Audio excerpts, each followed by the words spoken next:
Hi there, everybody. Coach Val here. Today we're talking about walking. It's pretty much the most talked about activity in the entire health and fitness and wellness space.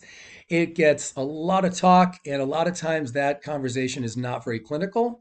And so what ends up happening, if you can visualize this, is you get this big blanket statement for the masses. Something like walking is the only exercise you need. And when you really start filtering down and really looking at all the clinical specifics in terms of risk stratification and prevention and all the science of physical fitness and longevity and health building in the body, especially the cardiovascular system, then you start to realize that statements like that are really not so true.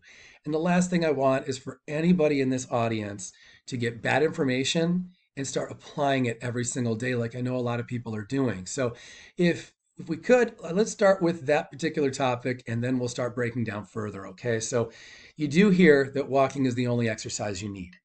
Thankfully, that's being said less and less than it used to be a couple of decades ago, but it is still being said. So I need to counter that. Nothing could be further from the truth. They sometimes say that walking can gain muscle. It can if you're very deconditioned, but if you've been walking for several weeks with any kind of regularity, the chances of it actually gaining muscle for you are very minimal. Additionally, it does very little to gain upper body muscle. Upper body muscle, even in small trace amounts, is almost unheard of being gained after being on any kind of walking program for multiple weeks. And the reason is relatively simple is that upper body engagement during walking is so low and there's no range of motion. It's not like you're moving your shoulders like this, so you're not utilizing the joints in the kind of way that's all that muscular.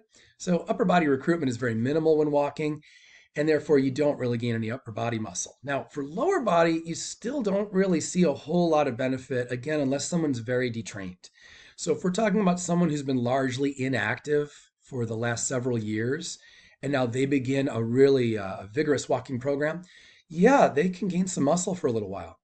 But we are still back to the principles of overload, which means that we need to keep adding enough resistance to challenge the muscles enough to grow and develop. And then we're also back to the problem of there's not a lot of range of motion or muscle activity in walking. So unless you're headed up a steep hill and you're taking very, very big strides where your stride length is particularly long and then you're bending your knees a lot, almost like a lunge, like a forward lunge, unless you're doing something like that, which I don't think any of us would call walking anymore, it's very, very, very unlikely, if not almost impossible, to really be gaining muscle after weeks and weeks of that. Unless you were to start strapping on like a weighted vest, for example, or perhaps a very heavy backpack or something like that. However, that starts to generally increase risk as well of injury, mainly because we generally don't keep a perfect posture. Almost nobody keeps a really perfect, healthy posture when they're going up and down hills and carrying big, heavy loads on them, like a weighted vest or a heavy backpack. Generally, now you're going to start to see some spinal kind of movements that really shouldn't be happening. You're going to get loading in parts of the spine, at least for parts of the walk, that are going to be unhealthy. And therefore, you're more likely to do some damage, even though you are going to burn more calories and potentially gain a little bit of muscle. So I think the takeaway here is that if you're thinking that walking is the only exercise that you're going to need, that's a mistake because you're just not going to be able to gain muscle in places that you need to gain muscle. And if you're thinking that you don't really need to gain muscle, believe me, we all need to either be gaining or sustaining muscle mass. If you don't use it, you lose it. And using it doesn't really mean going for a walk. It means using, again, full range of motion kind of work at every muscle in the body. This kind of forward, full motion involving entire range of motion on the muscles and bones, but on joints, but also using different planes of motion as well. So that brings me to the point of walking is very sagittal. It's basically just a forward motion. And what we need in for longevity in your workout program is to have you also moving laterally and also moving rotationally as well, so that we can engage more muscles, use the connective tissue and the joints differently, and really be more holistic in terms of the musculoskeletal system. So please understand, regardless of where walking will put your heart rate, and we'll talk heart rate in a moment, but wherever it's going to put your heart rate, it's very important to know that walking is not a sufficient way to build nor maintain muscle mass and to protect the musculoskeletal system. It's not even close to what the body actually needs. So a proper strength program that's personalized and progressive is necessary for health. All right, so now let's talk about heart rate. Now you could make the argument that the cardio needs that your body has could be reached from walking if you are reaching the right intensity levels, and that's true. But even then, we still come back to the principles of, do we want to be choosing cardio repeatedly, like almost every time we're doing cardio potentially, that's using the same few muscles over and again? We're using the hip flexors, we're using the calves, we're in that sagittal plane that I mentioned earlier, we're not really using the upper body. The short answer there is no. Because if walking becomes your only means to cardiovascular training, or if it's 80 or 90% of it, like it is for a lot of people, well, once again, we're leaving a lot of goodwill for the body on the table. We're missing out on a lot of prevention. Where if you did some walking, let's say once or twice a week, and then on other days you're doing a row exercise, either like this or down like this. And then on some other days, perhaps we're doing like walking jacks like this, or jumping jacks could also work for some people.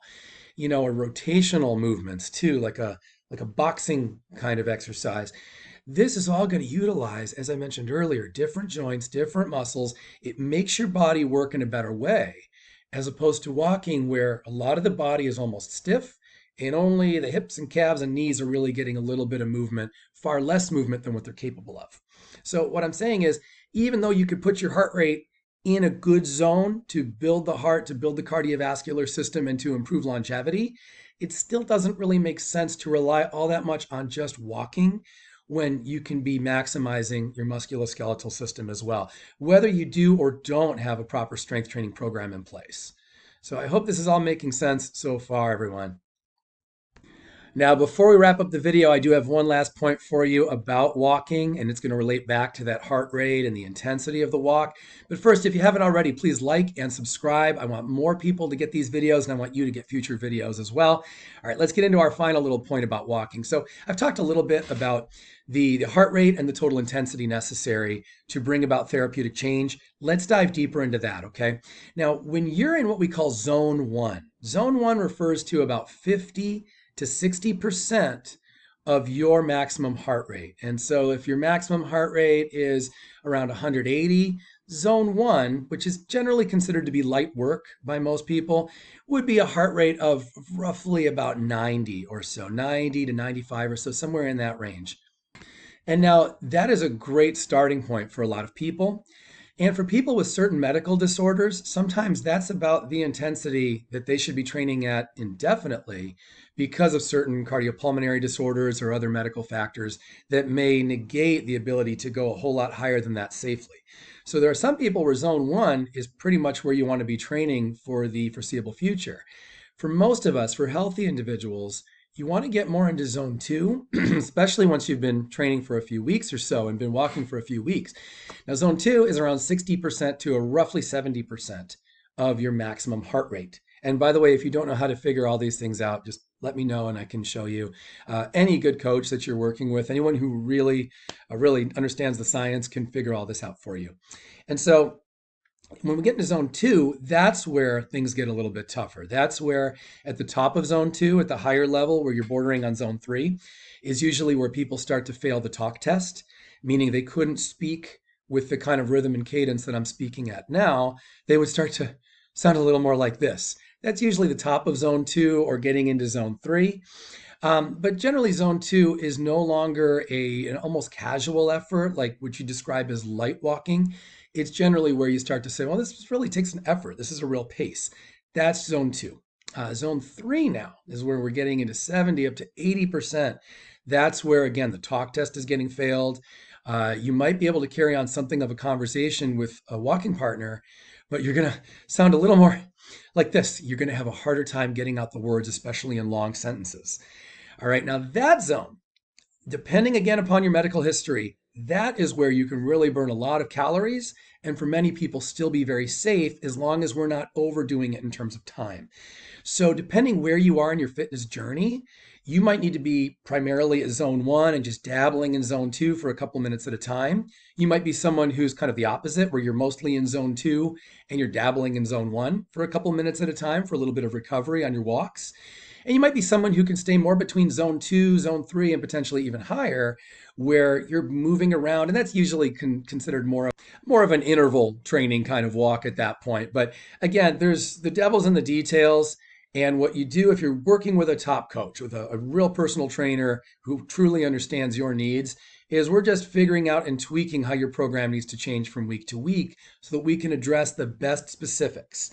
Now, the difference between getting those specifics right, reaching just the right zones for the right periods of time, and then having a recovery period and spiking up your heart rate again, all of that stuff comes with where your fitness level is, what your medical history is as well, so we can make sure that your risk stays very low, but productivity stays very high, and that we're moving forward in a progressive manner. That every week or 2 weeks or 3 weeks or so, depending upon your body's feedback, we can figure out what more we need to change to stay on top of your changing fitness so you're not hitting plateaus.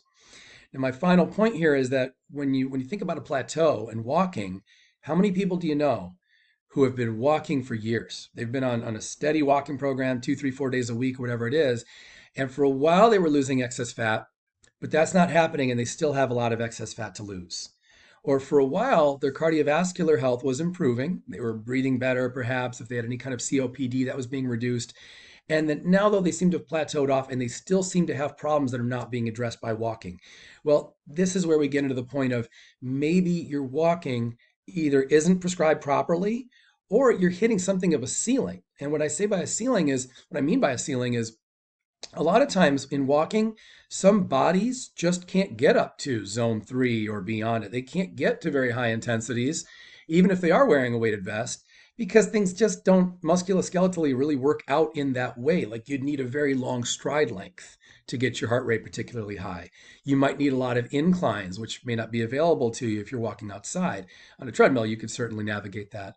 But so we start to get into a position where can this person really reach the heart rates necessary for this new elevated progression in their walking program? And a lot of times the answer is no. They don't have the capacity to take very long, fast, powerful strides and get their heart rate beyond a certain percentage. And that may be the percentage that's necessary for more therapeutic change, for fat loss, for muscle health, for brain health, for longevity, for preventing stroke and heart attacks. So the devil's really in the details. And this is why when I hear about, just go for a walk, I always think, no, it's not that simple at all. There's so much more to it. You can walk and generally be productive, but we want to maximize your use of time. We also want to maximize your safety profile. And all these factors are going to be a big part of that. So anyway, that's all for this video today. Everyone, I hope you've enjoyed this video. Please comment down below with your feedback, your questions. Also, feel free to reach me anytime. I'd love to discuss on a more personalized level with you because, again, these videos are meant for the masses, and a lot of the information that I'm providing, it's going to apply to some people, but not all the people. So anyway, we'll see you next time, everybody. Thanks so much.